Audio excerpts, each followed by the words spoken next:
नमस्कार दोस्तों, एक बार फिर से स्वागत है आपका सच तक पॉडकास्ट में। मैं कृष्णा हाजिर हूँ आज फिर से देश दुनिया के किस्से और कहानियाँ लेकर। आज हम बात करेंगे पंजाब में अलग खालिस्तान की मांग तथा जर्नैल सिंह भिंडरेवाला तथा उनसे जुड़ा भारतीय सेना का ऑपरेशन ब्लू स्टार। सन 1984 को पंजाब के अमृतसर के स्वर्ण मंदिर के प्रांगण में जो वाकया हुआ था वो आज़ादी के बाद भारतीय इतिहास के काले पन्ने के रूप में आज भी दर्ज है।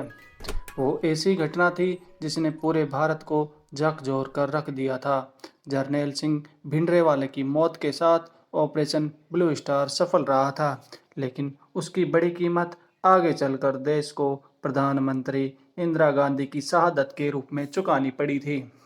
इस पूरी घटना के केंद्र में जर्नैल सिंह भिंडरेवाला था, जिसकी ताकत होना कांग्रेस की उस सोच का नतीजा था जो पंजाब में शिरोमणि अकाली दल को किसी भी कीमत पर कमजोर करके अपने लिए राजनीतिक राह तैयार करना चाहती थी।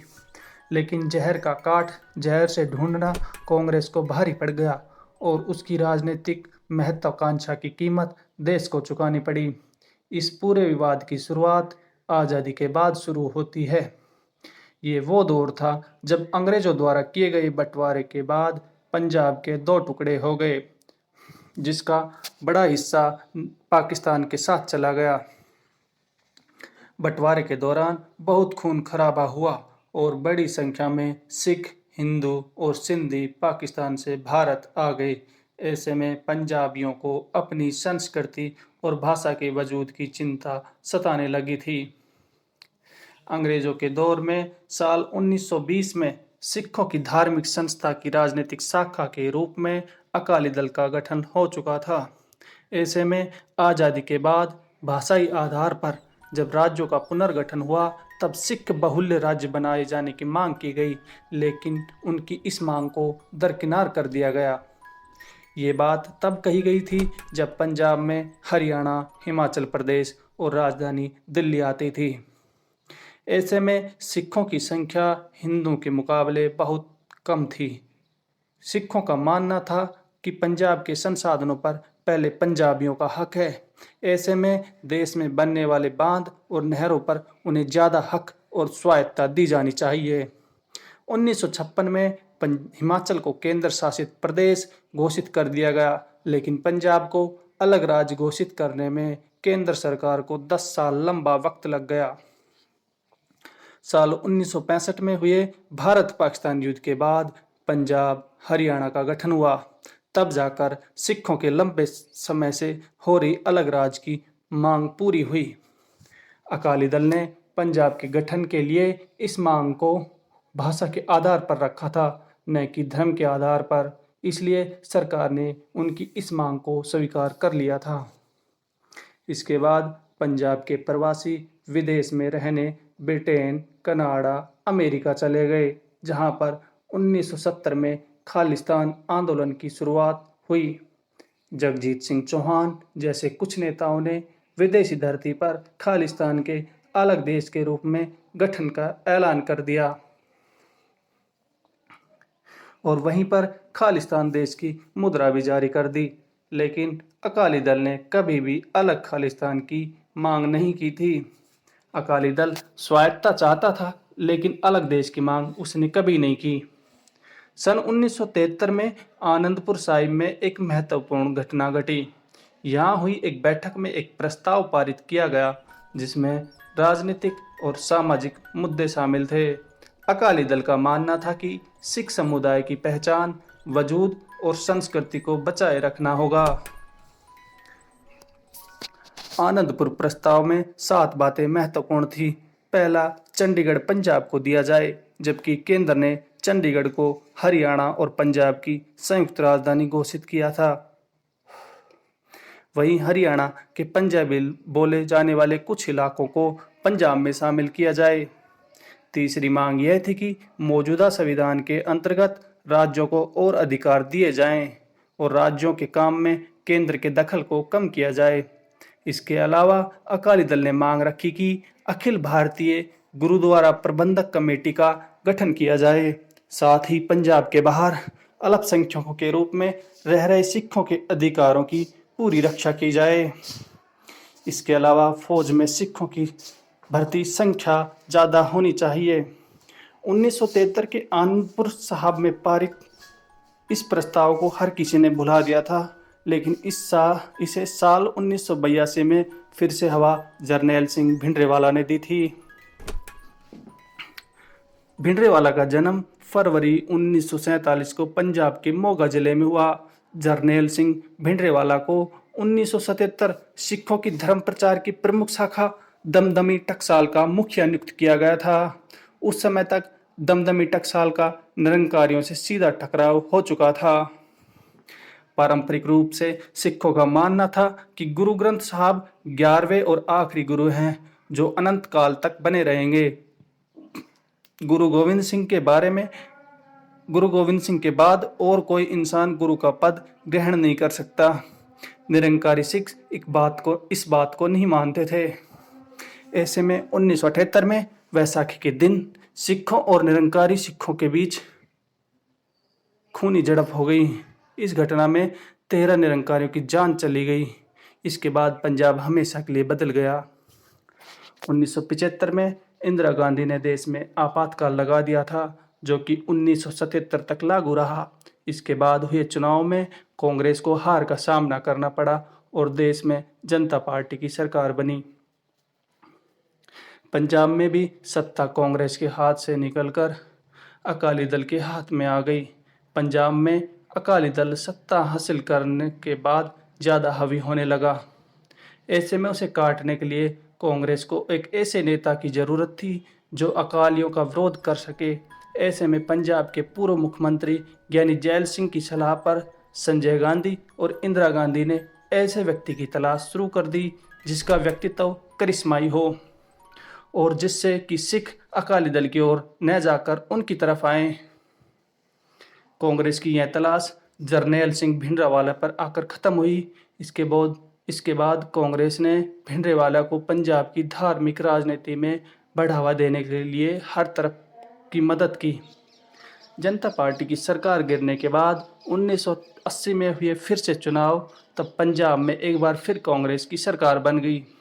ऐसे में दरबारा सिंह मुख्यमंत्री बने तो उन्होंने कहा कि भिंडरेवाला को रोका जाए और दबाया जाए, लेकिन कांग्रेस नेतृत्व इसके पक्ष में नहीं था।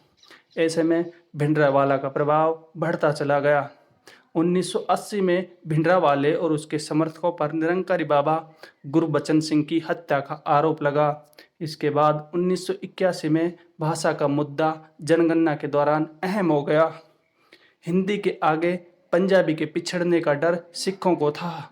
पंजाब केसरी ने अपने लेखों में लिखा कि पंजाब में रहने वाले हिंदू हिंदी को अपनी मातृभाषा बताएं, न कि पंजाबी को।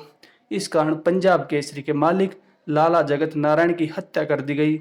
इस हत्या के आरोप भिंडरावाला तथा उसके साथियों पर लगे। इस मामले में भिंडरेवाला को पुलिस ने गिरफ्तार कर लिया, लेकिन राज्य में गिरफ्तारी के विरोध में हिंसा शुरू होने के कुछ दिन बाद भिंडरावाले को छोड़ दिया गया। लेकिन इस घटना के बाद भिंडरावाले का कद अचानक से सिख राजनीति में बहुत बढ़ गया। इस घटना के बाद उनके कट्टर अनुयायियों की संख्या में तेजी से बढ़ोतरी हुई। इस बारे में भिंडरावाले ने अनौपचारिक रूप से कहा था कि जो काम मैं सालों से नहीं कर पाया वो 2 दिन जेल में रहने से पूरा हो गया।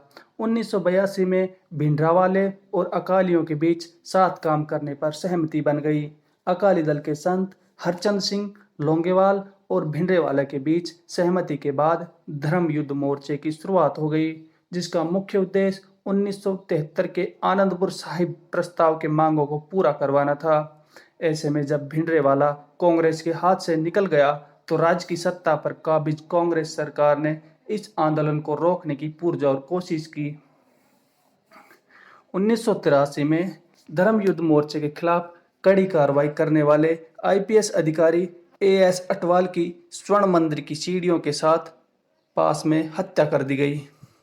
पुलिस के अंदर भिंडरेवाले का इतना क्षोभ था कि अपने अधिकारी की लाश को उठाने में 2 घंटे तक पुलिस का कोई कर्मचारी नहीं पहुंच पाया था। इसके बाद पंजाब में हिंदू और पंजाबियों के बीच विवाद पैदा हो गया। अक्टूबर 1983 में एक बस में सवार 6 हिंदुओं की हत्या कर दी गई। इसके बाद पंजाब में स्थिति नियंत्रण से बाहर जाता देख राष्ट्रपति शासन लगा दिया गया। सीएम दरबारा सिंह, जो भिंडरवाले पर लगाम लगाना चाहते थे, उनकी सरकार को इंदिरा गांधी ने बर्खास्त कर दिया। इसके बाद भिंडरेवाला और उनके समर्थकों ने हरमंदिर साहब परिसर के अंदर हथियार इकट्ठा करना शुरू कर दिए। बड़ी मात्रा में वहाँ हथियार आता था। 15 दिसंबर 1983 को भिंडरावाले ने अपने समर्थकों के साथ अकाल तख्त पर कब्जा जमा लिया। इसके बाद इंदिरा गांधी ने भिंडरावाले के सामने बातचीत का प्रस्ताव रखा। अकाली गुट ने तो सरकार का प्रस्ताव स्वीकार कर लिया, लेकिन भिंडरावाले ने इसे सिरे से खारिज कर दिया। भिंडरावाले ने अकालियों पर आरोप लगाए कि तुम राजनीतिक ताकत हासिल करने के लिए ऐसा कर रहे हो, मुझे भारत सरकार का प्रस्ताव स्वीकार नहीं है। हिंदुओं और सिखों के बीच झड़प और गुरुद्वारों पर हमलों को बढ़ता देख 1 जून 1984 को पूरे पंजाब में कर्फ्यू लगा दिया गया। ऑपरेशन ब्लू स्टार से पहले 5 महीनों में तकरीबन 300 लोगों की जानें चली गई थी। ऐसे में भारत सरकार ने बड़ा कदम उठाने से पहले पंजाब में आने जाने पर पाबंदी लगा दी। रेल, वायु और सड़क मार्ग पर बंद कर दिए गए। किसी भी तरह के संदेश भेजने पर पाबंदी लगा दिया गई। विदेशी मीडिया को राज्य से बाहर जाने के आदेश दे दिए गए। सेना और अर्धसैन्य बलों के ने सारा नियंत्रण अपने हाथों में ले लिया और पत्रकारों को भी अमृतसर छोड़ने के लिए कह दिया गया। 1 जून को इंदिरा गांधी ने रेडियो पर अपना भाषण दिया और बातचीत का रास्ता खुले होने की बात कही। जब जरनैल सिंह भिंडरावाले को सेना ने चारों तरफ से घेर रखा था, तब उनसे बात करने वाले अंतिम पत्रकार टाइम्स ऑफ इंडिया के सुभाष कृपेकर थे।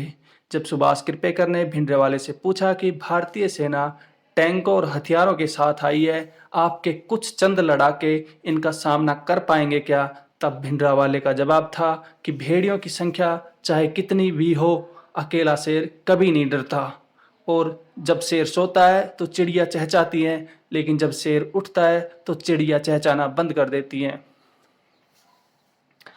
जरनैल सिंह भिंडरावाले का जिक्र एक वरिष्ठ पत्रकार कुलदीप नैयर ने अपनी किताब बियॉन्ड द लाइन्स, एक जिंदगी काफी नहीं में भी किया था। वहीं दूसरे वरिष्ठ पत्रकार खुशवंत सिंह ने अपनी किताब मेरा लहूलुहाल पंजाब में भी भिंडरावाला का जिक्र किया था। पंजाब में 3 जून को सिखों के 5वें गुरु का शहीदी दिवस होता है। ऐसे में उस दिन स्वर्ण मंदिर में रोज की अपेक्षा ज्यादा श्रद्धालु मत्था टेकने आए थे। पुलिस और सरकारी तंत्र लोगों को मंदिर से वापस जाने के लिए कह रहे थे, लेकिन भिंडरेवाला और उनके समर्थकों ने श्रद्धालुओं को मंदिर परिसर से बाहर नहीं निकलने दिया। शायद उनका इरादा लोगों को किसी भी तरीके से कार्रवाई के समय लोगों की ढाल के रूप में इस्तेमाल करने का रहा होगा। भिंडरेवाला के समर्थकों को हथियार चलाने और सैन्य बलों का सामना करने का प्रशिक्षण मेजर जनरल शाहबेग सिंह ने दिया था। शाहबेग ने बांग्लादेश की मुक्त वाहिनी के लोगों को पाकिस्तान सेना का सामना करने के लिए प्रशिक्षित किया था।